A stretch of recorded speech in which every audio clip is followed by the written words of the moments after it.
Good afternoon, dear students.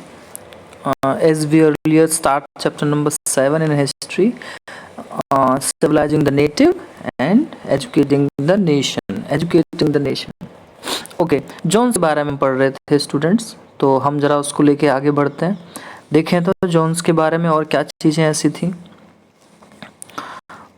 Okay John discovered that his interest was shared by many British officials living in Calcutta at that time. हाँ, यहाँ तक मैं आपको पढ़ा चुका था कि वो जिस तरह की बातें और जिस तरह के इंटरेस्ट शेयर करता था अपने अधिकारियों के साथ, तो और भी ऐसे बहुत सारे अफसर थे जो उस तरह की सोच रखते थे।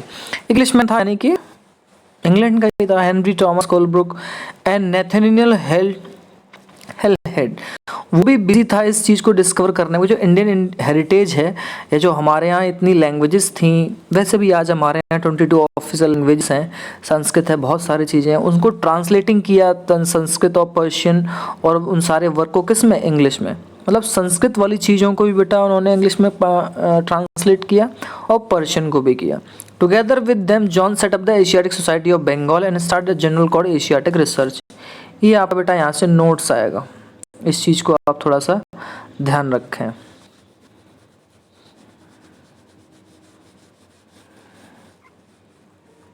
एक बार हम दोबारा से बता देते हैं, इसको परेशान होने की ज़रूरत नहीं है।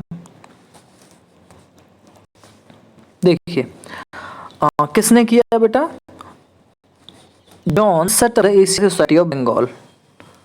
विलियम जॉन्स ने बेटा एक इस तरह का एक ग्रुप था बनाया उसने, जिसका नाम था एशियाटिक सोसाइटी ऑफ बंगाल, और उसके बाद उसने एक जर्नल स्टार्ट किया, इसका नाम था एशियाटिक रिसर्च। बेटा जर्नल क्या होता है पता है?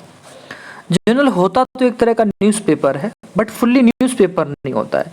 जर्नल एक्चुअली रिसर्च पेपर की तरह यूज होता है कि आपने क्या क्या नई रिसर्च की है और आप उसको सोसाइटी में मतलब बढ़ावा दे रहे हैं अपनी थ्योरीज को। आपने क्या नया देखा, नई चीज़ें रिसर्च आ रही हैं, और वो उस तरह से पब्लिश होती थी। और जर्नल बेटा मंथली भी पब्लिश होते थे, वीकली भी पब्लिश होते थे, यानी वीक में एक बार, मंथली एक बार। Johnson Colebrooke came to represent a particular attitude towards India. उसके बाद विलियम से कोलब्रुक हैं, जो जॉन्स हैं, उन्होंने अपना एक पर्टिकुलर सोच बनाया, एक अपना मतलब कहते हैं ना किसी को देखने का नजरिया, एटीट्यूड, कि आप किसी को किस नज़र से देख रहे हैं इंडियंस के लिए। दे shared a deep respect for ancient culture. उन्होंने मतलब हमारे कल्चर को बहुत रिस्पेक्ट की तरह से देखा, और उन्हें लगा कि ये अपने आप में बहुत ही रिच है।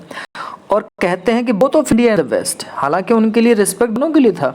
Indian civilisation they felt had attend its glory in the ancient past but had subsequently declined. उन्हें लगता था हमारा सम्मान तो है इंडियन सिविलाइजेशन के लिए, मतलब जो हमारी सभ्यता है, सभ्यता में सारी चीज़ें आती हैं, आपका साइंस, आपकी आर्ट, और आपकी बाकी सारी चीज़ें, आपकी ट्रेड, आपकी बाकी सारी चीज़ें। तो उन्हें ऐसा लगता था कि ये सब ग्लोरी जो उन्होंने प्राप्त की थी वो बेटा एंशिएंट पास्ट, गुजरे ज़माने की बात है, बट उसके बाद धीरे धीरे ये डिक्लाइंड होती चली गई, कम होती चली गई। In order to understand India it was necessary to discover the sacred and legal text that were produced in the ancient period. अब अगर आपको खोजना है कि वो इतनी सक्सेसफुल कैसे थी और उसके बाद वो डिक्लाइन कैसे हुई, तो आपको क्या करना पड़ेगा, आपको डिस्कवर करना पड़ेगा, खोजना पड़ेगा उस सारे टेक्स्ट को, लीगल टेक्स्ट यानी हकीकत में लिखी हुई वो सारी चीज़ें जिन्हें हम मानते हैं, चाहे वो गीता हो, उपनिषद हो, वेद हो, अरण्यक हो, या ब्राह्मण हो, ऐसे बहुत सारे सेक्रेट जो पवित्र ग्रंथ होते हैं उनको। और वो प्राचीन टाइम में, एंशिएंट पीरियड में ही सब सारे लिखे गए थे। For only those text could reveal the real ideas and laws of the Hindu and Muslim. और इंग्लिश क्या सोचते थे, मतलब जो ब्रिटिश थे, कि इसके बेस पे हमें उस टाइम के हकीकत के जो विचार हैं या नियम कानून कायदे हैं हिंदुओं के या मुस्लिमों के, वो पता चल पाएंगे। And only a new study of this text could form the basis of future development in India. और इसी के बेस पे हम इंडिया के लिए एक अच्छा बेहतर फ्यूचर डेवलप कर सकते हैं। जब आप ये पता कर लें किसी को क्या पसंद है, ना पसंद है, वो कैसा था, धीरे धीरे उसका डिक्लाइन क्यों हुआ, ऐसा सोच के ये अंग्रेज काम कर तो रहे थे, बट वो अपने नजरिए से कर रहे थे, वो कोई बहुत अच्छा काम नहीं कर रहे थे। ओके, आगे बढ़ते हैं। तो Johnson Colebrook went about discovering ancient text. जितने हमारे प्राचीन ग्रंथ थे, पुस्तकें थीं उसको डिस्कवर करते रहे, उनका मतलब समझते रहे, उसको ट्रांसलेट किया और उसके बाद उन्होंने ये जाना कि हम कैसे हैं, जो इंग्लिश लोग हैं, वेस्ट के लोग, इंडिया में चीज़ें कैसी हैं, यहाँ के रीति रिवाज, धर्म, कानून वगैरह कैसा है। This project, they believe, would not only help the British learn from Indian culture, but it would also help Indians rediscover his own heritage. अंग्रेजों को ये लगता था कि इस तरह की खोज के बाद, इस प्रोजेक्ट के बाद सिर्फ ब्रिटिश ही नहीं सीखेंगे, इंडियंस को भी अपनी हेरिटेज को दोबारा से खोजने में हेल्प मिलेगी और ये समझने में मदद मिलेगी कि जो उन्होंने खो दिया है, जो बीते कल की बात हो गई है। In this process the British would become a guardian of Indian culture as well as master.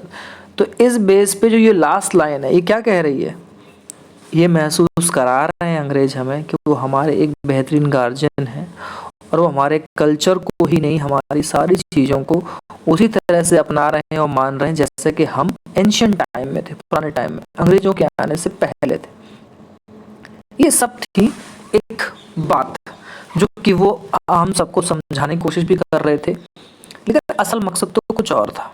असल मकसद क्या था, किसी को ये नहीं लगना चाहिए कि हम आपके टेक्स्ट पढ़ रहे हैं, सारी चीज़ पढ़ रहे हैं और अच्छा अच्छा बोल रहे हैं, इसका मतलब है बहुत अच्छा है, लेकिन धीरे धीरे उन टेक्स्ट के जरिए ये जानने की कोशिश कर रहे थे कि ये तो बहुत रिस्क थे, आज ये किसी हालत में है, तो क्यों ना इस चीज़ को इनकी कमज़ोरी बनाया जाए और उनको टारगेट किया जाए।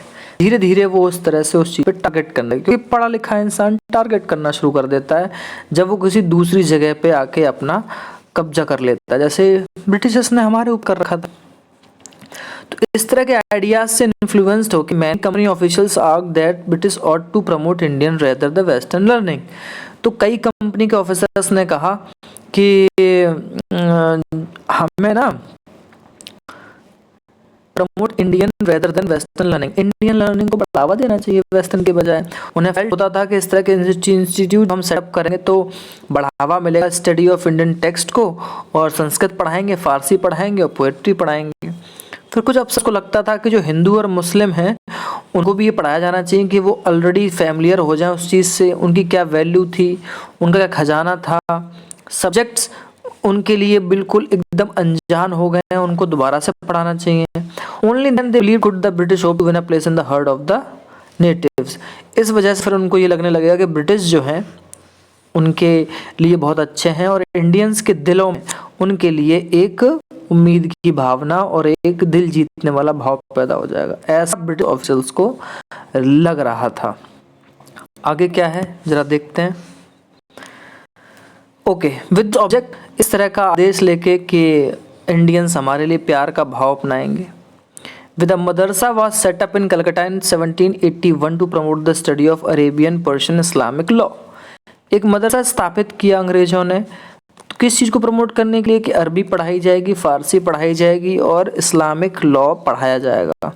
और एक हिंदू कॉलेज इस्टेब्लिश किया बनारस में 1791 में। मदरसा कहाँ किया बेटा? कलकत्ता में। और बनारस में क्या किया? Hindu college. To encourage the study of ancient Sanskrit text that would be useful for the administration of the country, कि हमारे यहाँ बहुत सारे नियम कानून कायदे हिंदुओं के अलग और मुस्लिमों के हैं, अगर हम उन सबको पढ़ाने लगेंगे, जानने समझने लगेंगे, तो इससे उनको हेल्प मिलेगी, ब्रिटिशर्स को भी मिलेगी। तो ऐसे करके बेटा उन्होंने चीज़ें स्थापित करना शुरू कर दिया। अभी छोटे छोटे वर्ड्स हैं, ये आपको पता होगा बेटा, इनको मैंने आपको बताया भी था कि मदरसा क्या होता है। एक अरेबिक वर्ड है जिसका मतलब होता है कि जहाँ आप सीखते हैं, ये किसी तरह का स्कूल या कॉलेज हो सकता है। और एक और वर्ड था, देखिए यहाँ पे बहुत सारे वर्ड्स हैं, इनको आप समझ सकते हैं वन बाय वन, बहुत इजी हैं, हार्ड बिल्कुल नहीं है। ओरिएंटलिस्ट कौन है?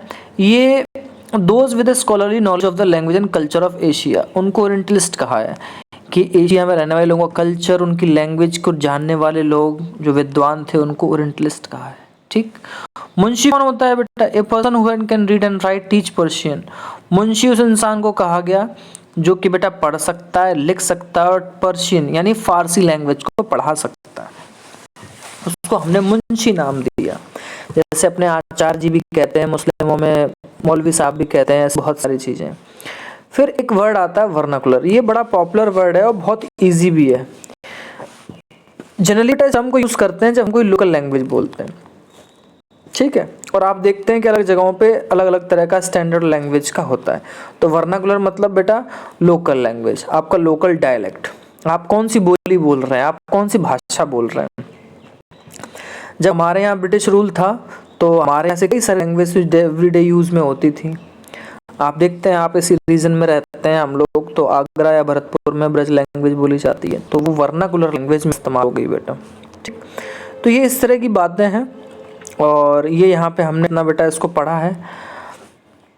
ठीक, ये बहुत सारी मूर्तियाँ और उसके बारे में बात की है कि ये कौन कौन लोग हैं जिन्होंने उस टाइम एंशियंट टाइम में, ब्रिटिश पीरियड टाइम में क्या क्या इस्टेब्लिश किया। ये मोनूमेंट्स है वॉरेन हेस्टिंग्स द्वारा रिचर्ड वेस्ट कॉमेट 1830, ये विक्टोरिया मेमोरियल में कलकत्ता में है इस टाइम।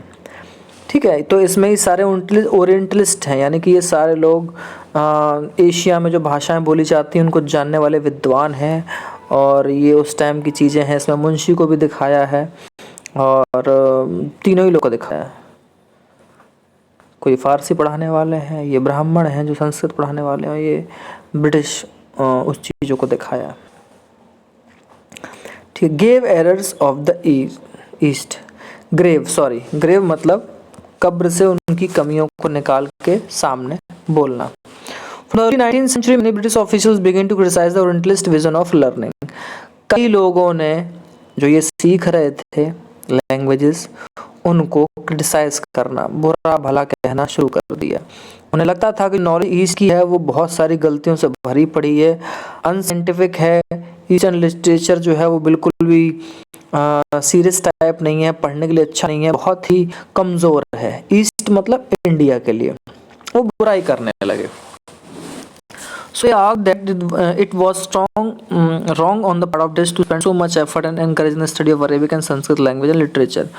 उनको ये लगने लगा क्या आप फालतू में ये ब्रिटिश का पैसा इतना खर्च कर रहे हैं, इतना आप एफर्ट लगा रहे हैं कि आप अरेबिक पढ़ा रहे हैं, आप संस्कृत लैंग्वेज पढ़ा रहे हैं और उनके लिटरेचर को पढ़ा रहे हैं, ये सब बकवास है, ये सब बिल्कुल भी अनसाइंटिफिक है, कुछ भी इसमें रीजंस नहीं है, बिल्कुल भी सीरियस नहीं है, कोई जानता नहीं है पढ़ना लिखना, और ये संस्कृत फारसी वगैरह सब पढ़ना बिल्कुल बेकार है। ऐसी सोच उन्होंने धीरे धीरे उस टाइम लादना शुरू कर दिया और वो आज तक भी है।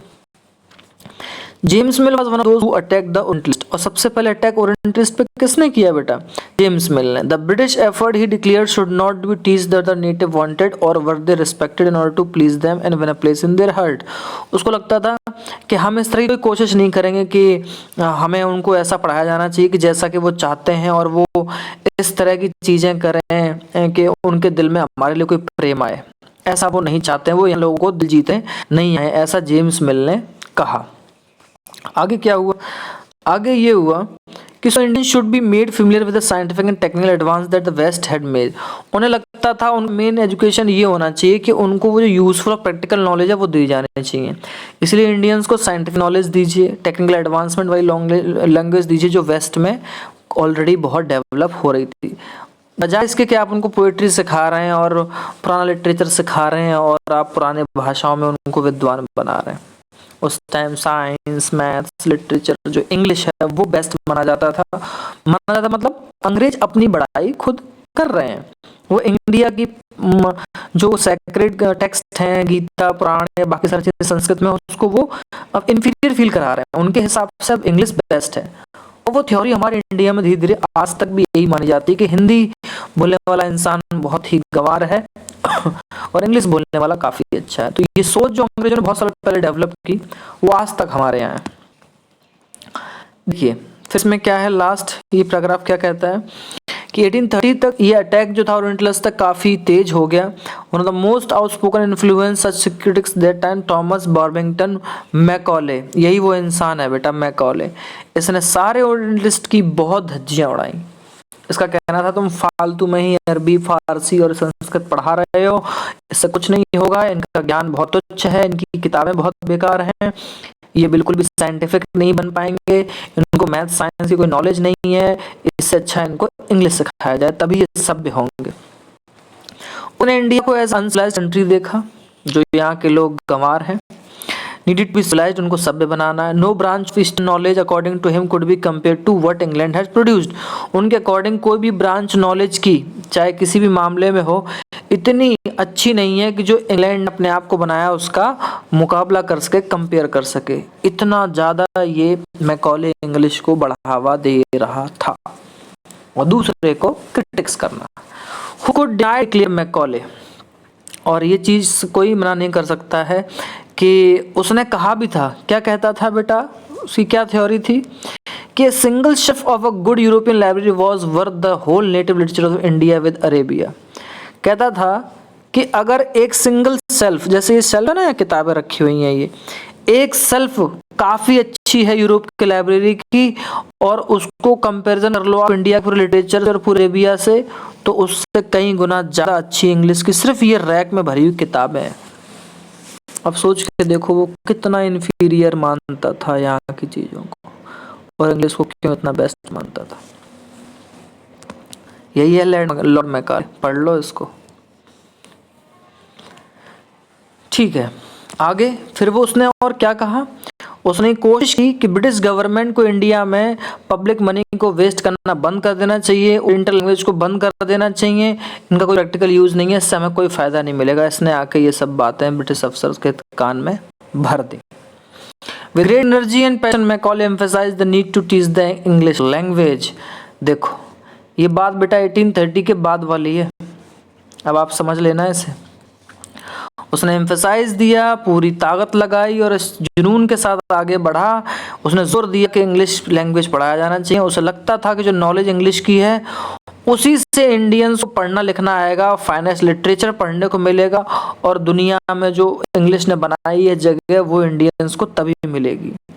और वो बहुत जागरूक होंगे। डेवलपमेंट जो वेस्टर्न में हो रहे हैं साइंस एंड फिलोसफी में, उससे teacher of English would thus be a way of civilizing people, changing their taste, values and culture। English पढ़ाने से लोग सभ्य बनेंगे, उनका अपना तरीका बदलेगा, नेचर बदलेगा, वैल्यू बदलेंगे, और यहाँ तक कल्चर भी बदल जाएगा। मैकॉले इस विचारधारा का व्यक्ति था बेटा। ठीक है, इसमें छोटी छोटी चीज़ें हैं, अब वो आप लिख लीजिएगा। बाकी 1 बाय 1 ये चैप्टर आगे बढ़ता रहेगा, जहाँ जहाँ क्वेश्चन आएंगे मैं आपको दूंगा। और मैकॉले पे ऊपर आप नोट्स जरूर बना लेंगे बेटा। ठीक है, मैकॉले ऊपर नोट्स बना लेंगे, मैकॉले कौन था, वर्नाकुलर वगैरह ये सारे वर्ड हैं ये आप लिख लेंगे। तो मैकॉले क्या क्या ब्रीफ्स थे वो आप लिख लेंगे। क्वेश्चन आंसर्स को हम धीरे धीरे लिखवाते रहेंगे। अपनी क्लास आप रेगुलर रखेंगे, स्टूडेंट्स टाइम पे वर्क करेंगे, थोड़ा थोड़ा पढ़ेंगे लेकिन अच्छा पढ़ेंगे, जिससे कि आपका वर्क कंप्लीट हो जाए। ओके, तो फिर आज के लिए इतना ही। Thank you.